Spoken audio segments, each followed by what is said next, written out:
For the past couple of months, it's become almost a meme in and of itself for people to compare One Piece and Dragon Ball to each other. Red Rock versus the Kamehameha, Vegeta versus Zoro, or straight up just arguing about which series is more popular. But of these many debates, there has been one topic that sits above them all: Goku's transformations versus Luffy's transformations. Many have come to compare Luffy's newest form, Gear 5, to Goku's two most iconic transformations, Ultra Instinct and Super Saiyan. In a previous video, I talked about a comparison between Naruto's Sage Mode and Ultra Instinct. So today, we are going to compare the Super Saiyan transformation to Luffy's Gear 5.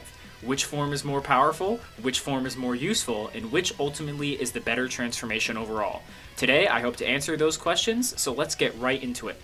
Firstly, it's best to establish that this is not a Goku versus Luffy video. Even with Gear 5, Luffy is losing to most versions of Goku from Dragon Ball Z and Dragon Ball Super. While there are some matchups that might be close between them, at least today we don't care about feats and scaling and instead care about multipliers, hacks, and the practicality of the forms in all aspects. By that same token, this is also not a popularity contest. I don't care which form you think is and will become more iconic in the future. That's a different topic for a different day. So let's begin going over the multipliers given by each transformation to see, between Gear 5 and Super Saiyan, which gives the best stat increases. As is explained in more simple terms, let's begin with Super Saiyan. While there are many things not agreed upon by the Dragon Ball community, the base multiplier for Super Saiyan is one of the most blatant and consistent things throughout the entire franchise. On Namek, base Goku's power level against Frieza was 3 million. After transforming, his new level of power was 150 million, making the multiplier for Super Saiyan on Namek a 50 times multiplier to Goku's power level. This is aggressively supported by databooks that also say that the multiplier for this form is 50 times one's base form. In the case of Dragon Ball, a battle power multiplier would increase speed, durability, attack power, and strength all across the board, as this is how Kaioken is described. In other words, that 50 times applies to pretty much everything that could matter in a fight. While this is a consistent baseline for the form, this is technically only grade 1 Super Saiyan, with there being 3 more superior grades above it. Grade 2 is the form that Vegeta and Trunks used against Semi-Perfect Cell. Its major notable change is the muscles become inflated as ki is concentrated through the nerves throughout the body. Despite bulking up, this form is actually much faster and more powerful than the basic Super Saiyan. The exact multiplier increase is never given to us, as much can mean literally any degree of multiplication. However, the next grade of Super Saiyan, grade 3, actually does give us a straight multiplier. Grade 3 is the form that Trunks used against Perfect Cell and Goku used in the Time Chamber. A form that massively increases power but absolutely kills speed. El Manga Legendario actually tells us by how much one's power increases, stating that the form increased Trunks' powers 10 times over, meaning that Grade 3 in strength alone is 500 times greater than base form. Finally, of course, there was Grade 4, which is also known as Full Power Super Saiyan.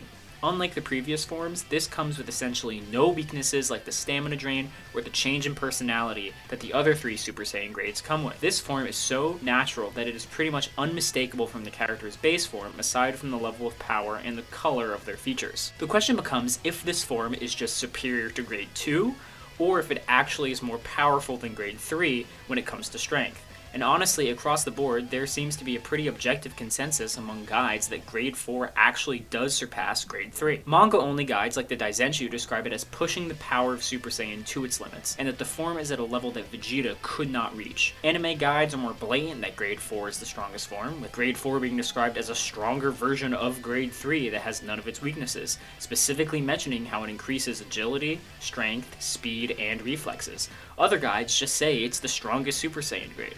Thus, at full power, the Super Saiyan transformation increases all stats by 50 times, then by an unknown amount by Grade 2, then 10 times for Grade 3, and then another unknown amount with no drawbacks for Grade 4. This means that at its maximum potential, Super Saiyan is much greater than 500 times stronger than the user's base form in nearly all aspects with no drawbacks. Let's move on to Gear 5 to see if it can compare power-wise.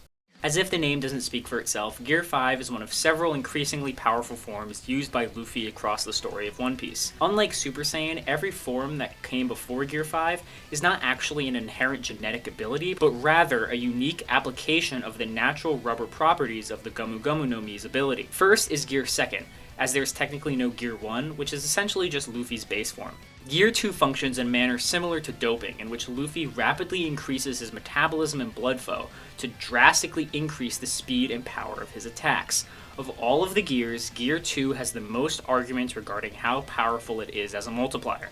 However, some of these arguments have major errors, so let's just go over all of them and discuss which are the most consistent and valid. The first argument regarding Gear 2's multiplier is using the Doriki power levels given by the CP9 members during Enies Lobby's arc. During the arc, Luffy is portrayed as equal to Blueno, whose power level is 820, while in Gear 2nd, Luffy is able to defeat Lucci, whose power level in base was 4000. This would put Gear 2's multiplier just around 5 times one's base form. This would technically only apply to strength, as that is how Dorikis work, but if we give the benefit of the doubt that Gear 2 increases speed to the same degree as strength, then we can just say it's a times 5 across the board. The second argument comes from a French translation of a databook scan that says it increases his power 10 times over. However, this is actually just a mistranslation that doesn't mention any multiplication in the actual original text.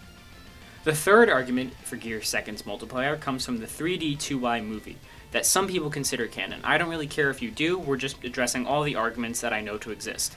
In this movie, Luffy fights Burndy World, a man whose Devil Fruit ability is essentially just multiplication. In their final confrontation, Luffy and Gear 2nd and Burn fight each other in a flurry of blows in which Burn says he increased his speed 100-fold. While we have no confirmation if he actually does get 100 times faster, let's just say he does. Does this mean that Gear 2 is a 100 times amp? Unfortunately not, as Luffy was stated to be naturally adapting and growing stronger right before this happened, and he was already portrayed as being faster than Burn. The only way this could work as a solid multiplier is if they were portrayed to be equal in base, and then Luffy matched 100 times world when he used Gear 2, but unfortunately this does not happen. So I think it's pretty obvious which of these three is the most solid baseline to go off of, and it's also unfortunately the lowest multiplier, just being some degree around and above 5 times stronger than base form. Luffy does have other gears though, so let's see what they have to offer. Unfortunately though, Gear 3 can also pretty much be skipped. It's not a stat amping transformation per se, as Gear 3 is just Luffy expanding parts of his body to deal more damage and greater area effect, but it's pretty obvious it doesn't give a speed amp or anything, at least to the degree that Gear 2 did, but I guess you can argue it hits harder by some unknown degree. Next is Gear 4, which has several different variants. Bounce Man, Snake Man, and Tank Man. The general gist of this form is that even more advanced version of the principles of Gear 2, amping Luffy's stats by pushing the limits of his body's rubber properties. The difference now is that he's actually using Haki to make himself more durable, hit harder, and move even faster.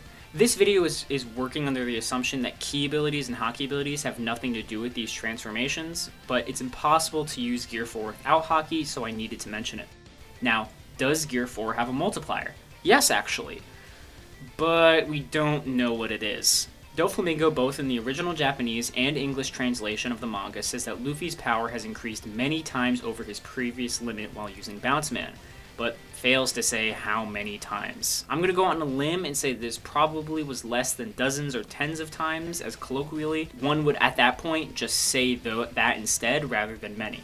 But given how many also means more than at least 2 things, Gear 4 probably sits somewhere between 3 to 10 times stronger than Gear 2nd, putting Gear 4 somewhere ambiguously above 15 to 50 times one's base form. Now, finally we can get to the actual form we're here for, Gear 5. And the first thing with Gear 5 is that its strength difference in comparison to Gear 4 is a bit up in the air. Firstly, people drastically make it out to seem that this form zero-diffed Kaido when they fought, which is absolutely not the case. Multiple times during battle, we see Gear 5 take damage from Kaido's attacks, and by the end, the form looks incredibly battered and battle damaged. The last time Gear 4 Luffy fought Kaido, Luffy was definitely on the back foot more than he was in Gear 5, but was still capable of taking hits and dealing some degree of damage that was just further amplified when he was in Gear 5. After all, Kaido really seems to think that the major change is the new abilities that Gear 5 has, rather than a substantial increase in actual power. Of course, when it comes to abilities,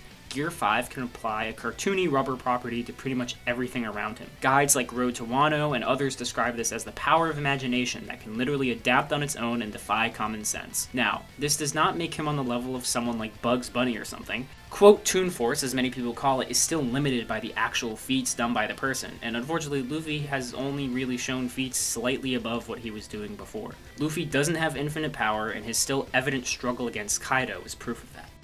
So how do these forms compare? From pure known number standpoint, it's pretty clear that Super Saiyan forms have a massive advantage and for fewer drawbacks. Even an initial Grade 1 Super Saiyan would essentially provide all the benefits of something like Gear 4, besides, say, the stretchy properties of a rubber body that the Gomu Gomu no Mi gives, out the massive physical drawbacks. I've not been mentioning this up until now, but the gear forms are a lot less practical to maintain. Each of the forms essentially leave Luffy some degree of immobile or unconscious after using them. Even though Gear 5 could somewhat restore its own stamina, Luffy ultimately passed out after using it for an extended period. Meanwhile, we've never really seen any terrible drawbacks from Super Saiyan, even when it was in Grade 1. As for multiplier, Super Saiyan is easy and quite literally many times greater than a 500 times amp, while Gear 5 is an ambiguous amount over a 50 times amp at best. Now, obviously, this is not the only way to judge forms by, but in a fight, a pure higher multiplier to all the abilities trumps even the insane hacks powers that Gear 5 has to offer.